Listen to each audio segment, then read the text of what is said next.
কি অবস্থা ফুটবল প্রেমীরা? আজকে মনে আছে না? আজকে থেকে শুরু হইতেছে চ্যাম্পিয়ন লিগের খেলা।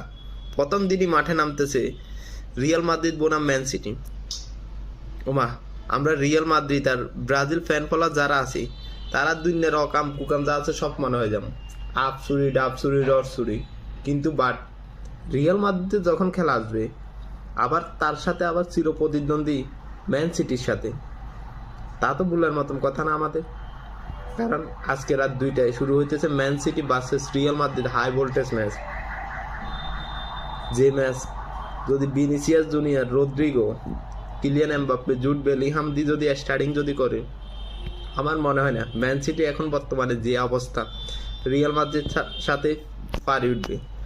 আমাদের বিশ্বাস আছে রিয়াল মাদ্রিদ আজকে আমাদেরকে তার ফ্যান ফলোয়ারদের হতাশ করবে না। আমরা ইনশাল্লাহ জয় নিয়ে মাঠ ছাড়বো। হালা মাদ্রিদ, শুভকামনা রিয়াল মাদ্রিদের জন্য। খেলা কিন্তু মনে আছে না, রাত 2টায় চ্যাম্পিয়ন লিগের ম্যাচ।